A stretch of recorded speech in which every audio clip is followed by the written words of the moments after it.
David Cott, host of the History of Spain podcast, and this is episode 4 called First Iron Age, Tartessus, Phoenicians, and Greeks. In this episode you will discover the fascinating and mysterious Tartessian culture and the Iberian colonies of Phoenicians and Greeks. Subscribe to the podcast to not miss an episode. The waves of Indo-European immigrants and later Phoenicians and Greek colonists changed the ways of living, brought new technologies, new religious beliefs and burial customs, and many other things that changed the societies that populated the Iberian Peninsula. The Iron Age started in Iberia in 700 BC, with important regional differences. Around the Guadalquivir Valley, a new culture emerged in 1000 BC, the Tartessian culture, that lived in a very fertile land suitable for agriculture and rich in mineral resources. The Tartessus have been a matter of deep investigation because they are surrounded by mystery. Some even argue that the Greek myth of Atlantis was based on the fall of Tartessus. In the Bible, the word Tarsis is mentioned multiple times, and although it could have different meanings like long-distance maritime trade or a type of precious stone, Tarsis could mean the land of Tartessus. It's mentioned in the Old Testament that the ships of Solomon and Hiram traveled to Tarsis in the 10th century BC, and that they returned loaded with gold, silver and ivory, among other things. In the Greco-Roman sources we have more confusing information about them. According to some authors, Phoenicians founded the Tartessian culture. In relation to their location, some said that their capital was in Cadiz, while others said it was nearby, and that Tartessus was the name of the main city and not their region of influence. The mainstream academic thought nowadays is that Tartessian culture is a confluence of native and Phoenician cultures.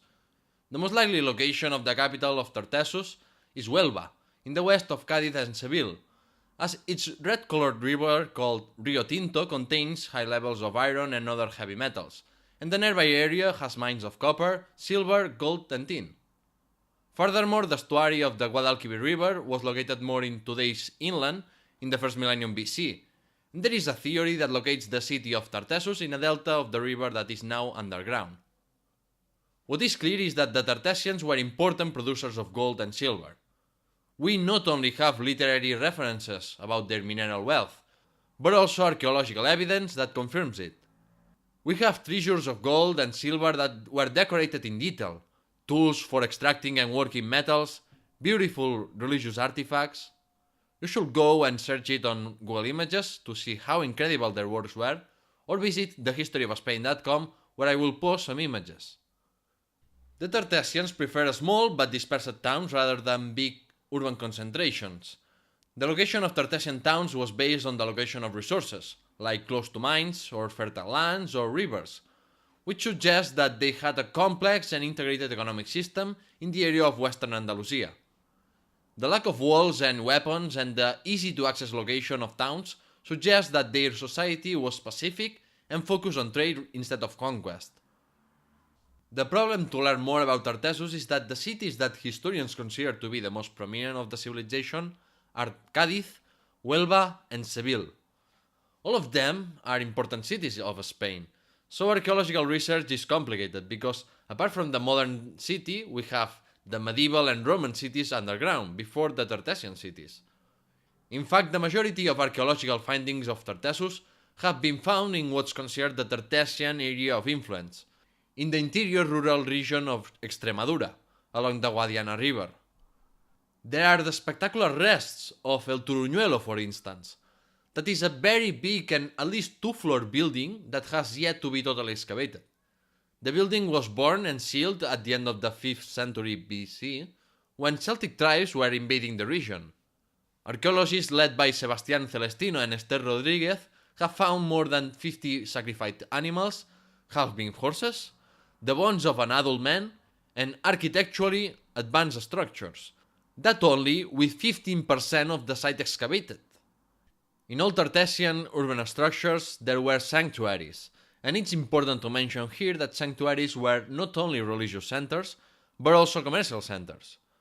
A sanctuary was a neutral zone where merchants and customers had their interests protected by divinities. Furthermore, Tartessian altars were very unique, since those altars had the shape of a skin of a bull spread out, and they could be found both at sanctuaries and homes. Their political system was probably a confederacy of city-states ruled by several hereditary monarchies. Their religious beliefs and myths were quite complex, as advanced as those of the Greek civilization, and Tartessian mythology was influenced by Oriental ideas brought by the Phoenicians. You see, they had a pastoralist vision of the origin of humanity. The Tartessian people believed that their mythologic founder, Geryon, had 3 heads and that the Tartessian people believed that their mythologic founder Geryon had 3 heads and that he had a herd of oxen. Yet this Geryon is the same that appears in Greek mythology, in the 10th work of Heracles, aka Hercules. Later, King Gargoris founded the 2nd dynasty and taught the Tartessians how to collect honey and trade. He was the father of Habis, a son born from an incestuous relationship of Gargoris with one of her daughters, and Gargoris tried to kill Habis but failed. Habis was breastfed by a doe until he grew up as a man. Then Habis became kind of a demigod that taught his people how to plow, he made laws to organize the society, and he divided the society in social classes. Yeah, all those mythic kings resemble the Greek myths, I know. The only historic king with literary references is Arganthonios, who reigned between the 7th and 6th century BC. Due to his longevity, he may not have been a single man, but a dynasty, but who knows. Interestingly, his name or nickname reveals how closely linked was the silver wealth with the Tartessian civilization. According to Greek historian Herodotus, King Arganthonios offered the Greeks of Asia Minor, the Phocians, the opportunity to settle in Iberia. The Phocians refused his offer, but accepted an envoy of money to build walls to prevent the attack of the Persians. Okay, so let's make a very quick overview of the history of Tartessus. From the 8th century BC onwards, Phoenician presence in South Iberia increased. The mineral wealth of Tartessus attracted many Phoenician colonies, and those colonies influenced Tartessian politics, religion, and culture. The Phoenicians brought with them new technologies, beliefs, and urban planning. Tartessian trade with the rest of the known world increased, and that stimulated specialization and the stratification of their society. Tartessians quickly adopted the Phoenician religious beliefs, as well as their more advanced methodology to work with metals. But the fall of Tyre in 573 BC, in the hands of the Neo-Babylonian Empire, provoked a decline of Phoenician influence, while Greek and Carthaginian traders and colonies became more important. The 6th century BC is a period of instability for Tartessus, and the area started its economic and political decline at the end of that century. Tartessian culture disappeared in the 5th century BC, with the Turdetani culture succeeding Tartessus.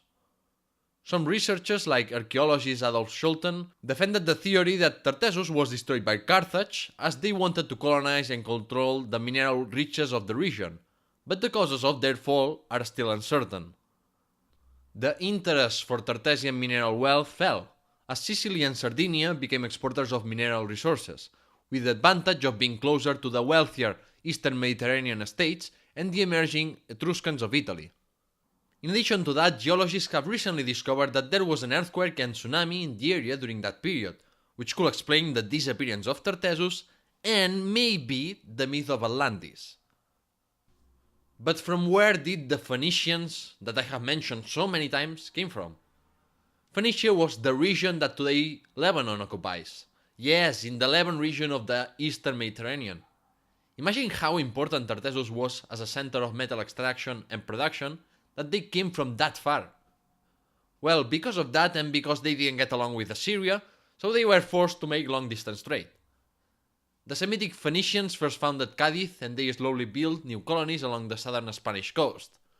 Phoenicians always looked for islets or small peninsulas and settled there, as that provided a balance between easy access for trade and natural defenses. Their commercial colonies required docks and suitable lands for agriculture and ranching. Phoenicians based their influence over other civilizations like Tartessus not on military power, but economic and cultural superiority. What did the Phoenicians trade with the Tartessians? They traded wine, pottery, and ivory for the metals and salt of the Tartessians. We must understand the Phoenician colonies in the context of increasing contacts and trade networks of the Mediterranean peoples that traded from east to west and from north to south. They didn't build that overnight. The Phoenician traders first made irregular contacts and then installed themselves in the most important cities of southern Spain before founding colonies of their own. And they didn't build their trade networks alone. They used the help of Sardinian and Iberian Atlantic navigators that already traded in Tartessus. This is not even a Phoenician versus natives kind of a story. Many Tartessians actively collaborated with Phoenicians in their trade and with the construction of colonies because that benefited them as individuals. It's in the 8th century BC, between 800 and 700 BC, that Phoenicians prioritized their interests in the coast of North Africa and southern Iberia. Phoenicians brought with them the written word to Iberia: iron, coins, new weapons, new methodologies to extract and work metals, and to produce clothes. The consumption of wine and the use of oil and ivory became more common. They introduced donkeys, chickens, lentils, chickpea, and of course their own customs and urbanism, burials, and religion. After founding Cadiz, or Gadir as it was called, Phoenicians settled along the Strait of Gibraltar, and later they also expanded to the Portuguese coast and to Mediterranean Andalusia. In Portugal, Phoenician traders could buy gold and tin that was easier to find in the Atlantic than in the Mediterranean, and they changed their manufactured products at high prices since the journey was long and dangerous. Although their main interest was to get metals like silver and copper from Iberia, Phoenician traders diversified the products they imported during the 7th century BC. We see that by the fact that archaeologists have found Phoenician products in towns with no mines nearby. Historians think that those Tartessian and Lusitanian towns probably exported salt, agricultural and livestock products, and wild resources like honey. In the 6th century BC, Phoenician traders lost their hegemony over the region of Valencia and eastern Andalusia, and the local population learned to manufacture products with their own unique characteristics and gained more importance in trade. The Phoenician population either immigrated or integrated with the local culture, something quite different compared to the case of western Andalusia. After the fall of Tyre, the Phoenicians lost their thalassocracy, and the Phoenician colonies in the West Mediterranean had to take care of themselves. The city that emerged as the capital of the Western Phoenician Wall was Carthage. It's important to note that each municipality was pretty independent from the metropolis. The Phoenician and later Punic colonies were organized as city-states. At the end of the 6th century BC, Carthage and Cadiz, as well as other minor cities, made an alliance to dominate the Western Mediterranean. Phoenician presence under the protection of Carthage still continued for a very long time. The Greeks traveled and founded colonies in the Iberian Peninsula for the same reason the Phoenicians did: to trade and to get access to more copper, silver, and gold. The first Greek object found in Iberia was from the 8th century BC, a date 2 or more centuries later from that of the Phoenicians. The city-state that was more active in the colonization of Iberia was Phocia. The Greeks called the region of Catalonia and Valencia Iberia, a concept that was of course used afterwards to refer to the entire peninsula. They founded colonies in Catalonia like Emporion, modern-day Ampurias, or Rhodes, modern-day Rosas.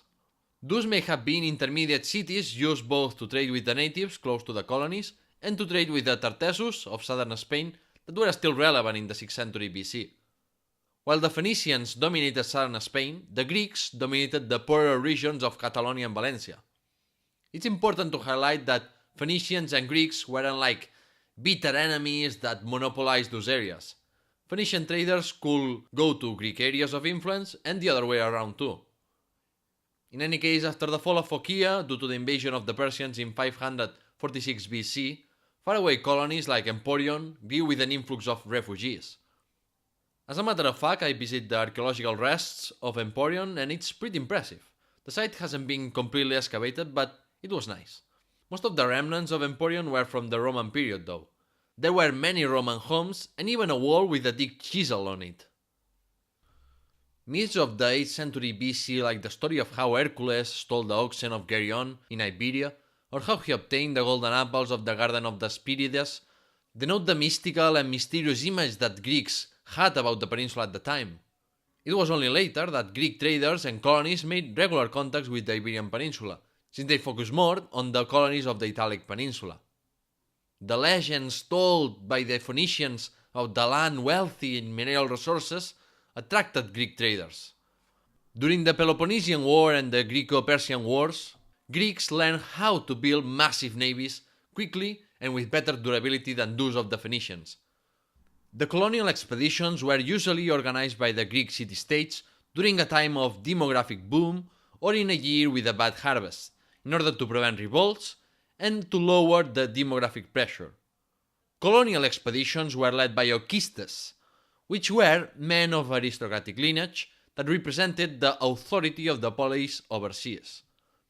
Oikistes had the power to perform the rites required to establish a colony, to choose the area to settle, to distribute the land among the colonies, and to define the institutions of the new settlements.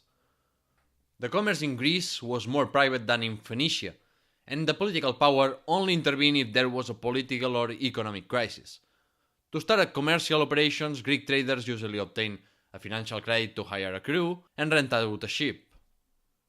Emporion, a Greek colony in Catalonia that literally means market, was not an exclusive great trade center. Etruscans, Phoenicians, Gauls, and Iberians traded there as well, and the same happened pretty much everywhere in the Mediterranean.